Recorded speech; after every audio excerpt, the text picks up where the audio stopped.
Hello guys, thank you so much for clicking on today's video and welcome to my channel. This story is definitely very ominous.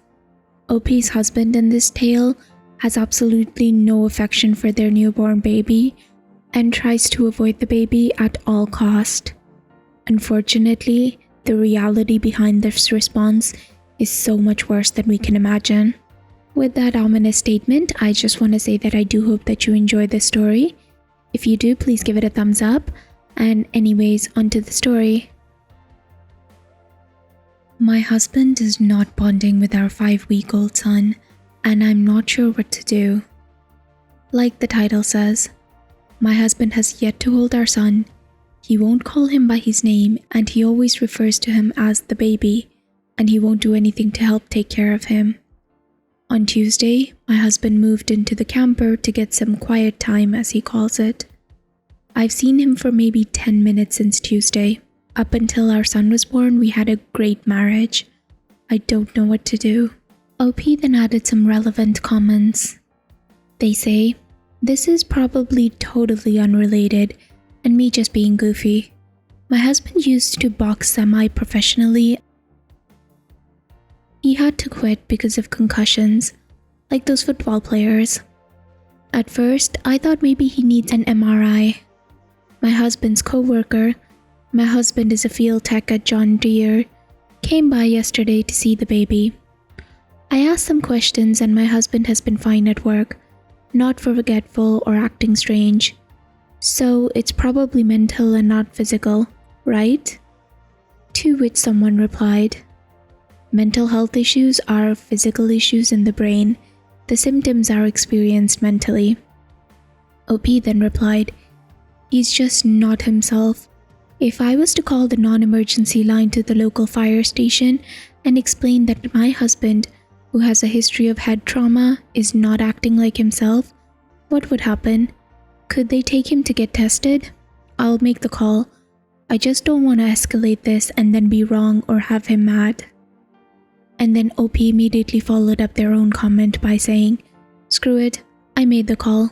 Maybe it's his concussions, maybe it's something else. The person that I talked to at the fire station was very concerned and they're sending an ambulance. He's going to get an MRI, whether he wants to or not. I'm probably overreacting, but I've seen that documentary about the football players. My husband has had dozens of concussions over the years. The neighbors can call me a nervous Nelly all they want. I'm at wit's end. OP then updated the next day. Last night, I called the fire station and talked to a firefighter about my husband's strange behavior since our son was born. With my husband's history of head trauma, he was a boxer from 12 to 28. I was concerned. They sent an ambulance. The paramedics evaluated him and told me something wasn't right. They decided to take him to the hospital. We've been there all night while my husband was getting scanned and tested. They did all kinds of tests involving memory. They used flashcards and mental quizzes and puzzles. I'm in shock as to how bad my husband's mental state is. It's embarrassing that I didn't notice how far he had declined. Maybe I didn't want to notice. Maybe it was a conscious decision. I watched him struggle to name his hometown. He's lived there for the first 22 years of his life. He couldn't do it. His mother's name, father's name, he struggled with answering the most basic questions. I had noticed in recent years that he talked about the past less and less. He rarely tells stories about his past anymore. I didn't know that it was because he basically doesn't have a past anymore. All those pictures around the house hold no real meaning for him. He doesn't remember our first kiss, when he proposed to me, or very much about our wedding. He knows these things happened, but the specifics of those events are lost to him. A psychiatrist met with him, but she wasn't very helpful. She kept asking him about unaliving himself. My husband isn't in that mental frame. She asked him misleading questions, like she was trying to trick him into confessing that he wanted to do something. When I brought up how my husband hasn't bonded with our son, she waved me off and told me that she had rounds. The neurologist is awesome. He really cares. My husband's boss and some co-workers came this morning. They were more honest with me today than I think that they have been in a very long time. My husband hasn't been a trainer in 2 years. He used to go and get trained on all the new JD technology and then train the other techs. It got to the point that he couldn't do it anymore. He also has notebooks filled with notes and procedures that he should know by heart. They're like his crunches so that he can do his job. He rarely goes on field calls anymore. He usually takes someone with him. I met with a counselor that the neurology department employs to help patients' families deal with the fallout. She told me to prepare to take on more and more of the responsibilities around the house. It's a worry because my husband is the breadwinner and I can't replace his income on my skills and education. She explained that patients with trauma that my husband has exist on routine. When something disrupts that routine, like a new baby, they often can't cope. My husband is staying for a few more days. Tomorrow he meets with a different psychiatrist and then is being transferred to a more advanced neurology center 3 hours away. With a little luck, I'll have a more definitive care plan and have him home by Wednesday or Thursday. Take care of your brains, kids. OP then added some relevant comments. Somebody commented, "Don't blame yourself. It's boiling frog syndrome. The water just got hotter and hotter and hotter and you didn't notice. But you took action when you did and you're getting him help now and that's what counts. If you guys can't be supported on your income alone, you may want to move to a place where you're closer to supportive family. People who can help you care for your new baby and your husband. The stronger your support network, the better. I'm so sorry that this is happening to you too, and all coming to a head when you have a tiny baby to take care of." OP replied, "My husband used to live to go hunting. He looked forward to deer season all year long, brought hunting magazines, watched hunting shows on TVs. It was his passion. Then he just lost interest. It was a huge red flag and I missed it. I was too absorbed in my own petty life to let it register. Stupid." Someone commented, "What you're describing sounds very serious, and you might need to start calling in some help from friends and family.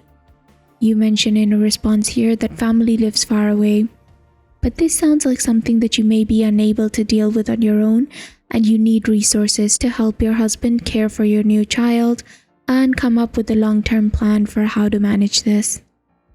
Sometimes you have choices to involve family members and you'd rather not if they are far away, and sometimes you don't because the issue is serious enough that they need to be there. This may be one of those times. It sounds like your husband's physicians have an idea of what's going on, but maybe haven't made a final determination or disclosed their suspicions to you while they wait on the testing. It might be beneficial for you to sit down with a neurologist one-on-one and make them explicitly spell out exactly what they think is going on with your husband, as well as the long-term ramifications and progressions of his diagnosis. Make sure to ask them what the ramifications of a diagnosis might be on your husband's work and lifelong term.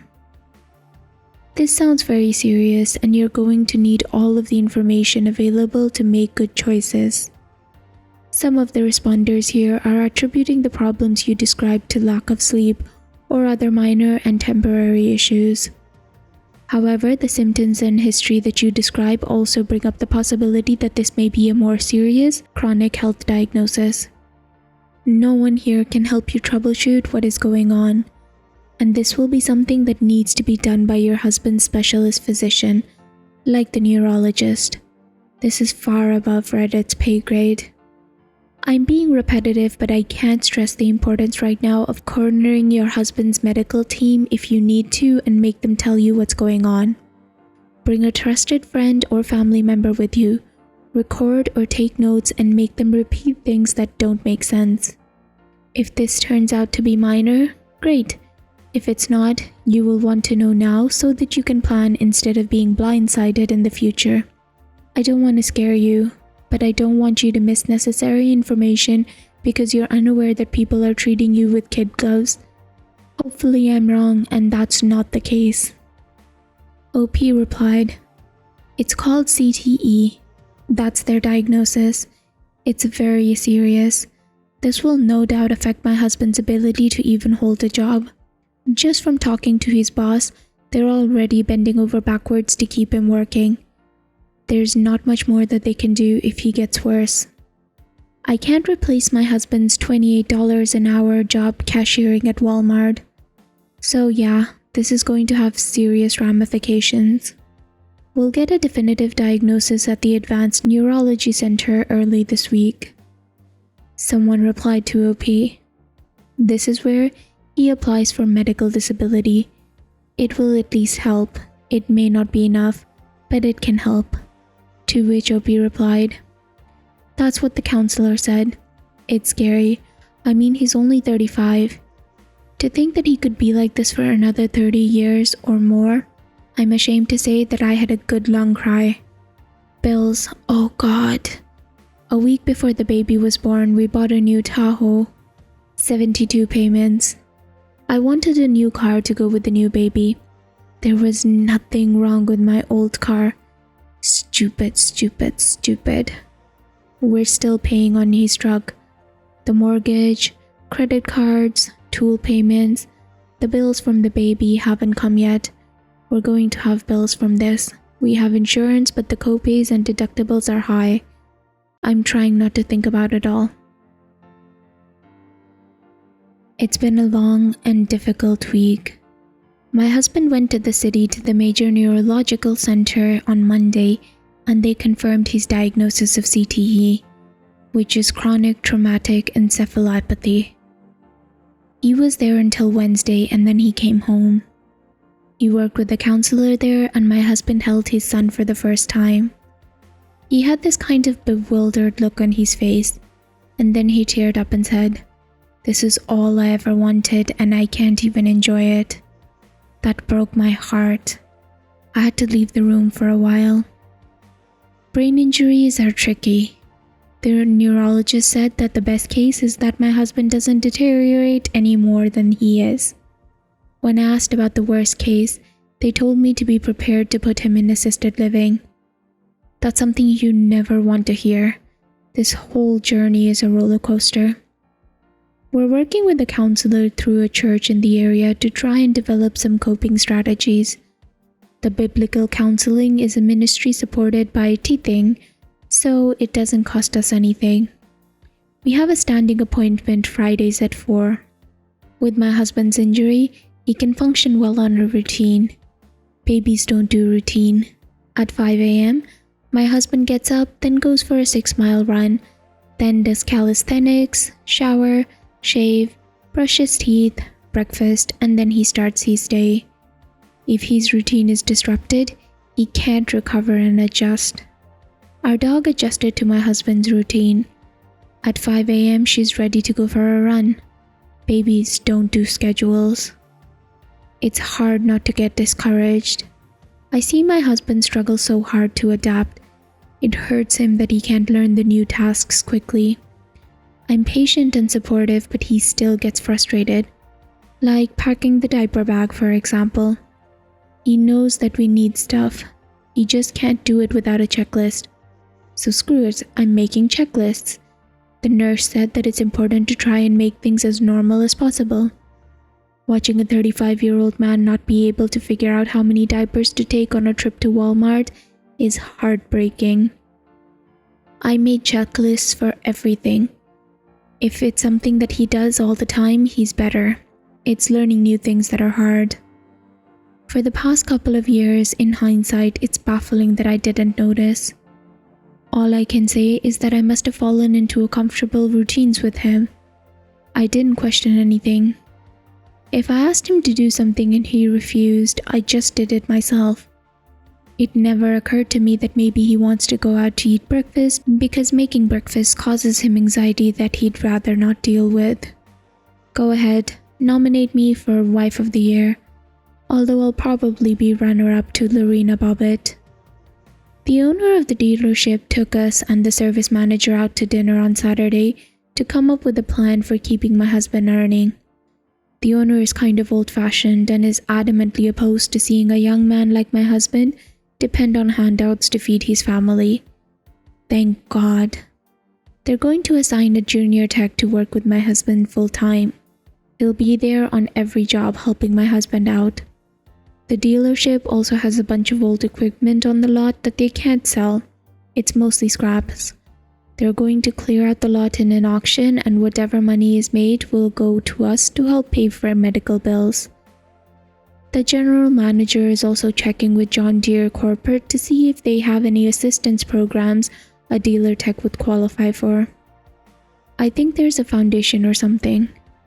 They're also giving my husband a 40-hour check for the last week and not docking his PTO.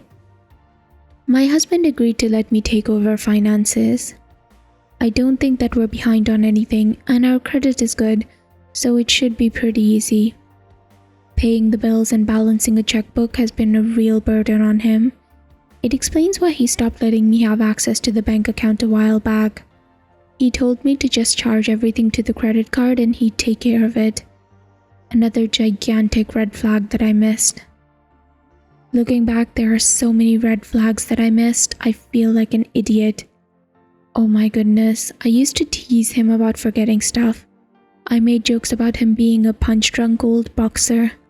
I feel awful. I feel about 2 inches tall.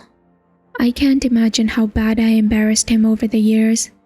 If I live to be 2,000 years old, I'll never be able to make it up to him. The baby is doing great, and we're taking things one day at a time. Now that I'm not so oblivious, it's getting easier to take care of husband and baby. My parents left on Sunday, and his dad flies home tomorrow. Then it's just us again. It was great having help for a little while. It's too bad that we live in such a rural area. The neurology center in the city has outpatient programs that would help. It's a 6-hour round trip. It's just too much to make the trip 3 times a week. We're kind of stuck where we're at. I doubt my husband could get hired anywhere else at this point. We're going to keep monthly appointments at the neurology center for monitoring. It's the best that we can do. It's not like TV where people can effortlessly uproot their lives to do what's best. In the real world, you sometimes have to take the worst option. We meet with a lawyer from our church on Wednesdays to set up some documentation so that I can handle the finances and make medical decisions. I think it's called power of attorney. He's going to get us all set up for the price of one of my homemade apple pies. Thank you for all of the support. So guys, what did you think? Honestly, my heart goes out to OP and her husband. I cannot imagine what she is going through, but I think that we can all take a moment and learn a lesson here. Please avoid head traumas. Like, there is absolutely no reason that you need to be boxing at a young age and having your head beaten consistently. Like, Rocky was good, I understand, but let's keep that to the screen. I know that there are professional players out there, but your head is so important, and just the possibility of having CTE is just horrific. I wish the best on OP, I wish the best on the husband. I hope that they dealt with COVID well. They haven't really updated since that post, which was about 4 years ago, so I really hope that they're all doing well. Anyways, I do hope that you enjoyed this story. If you did, please give it a thumbs up, and please subscribe if you'd like to hear more stories from Reddit with updates.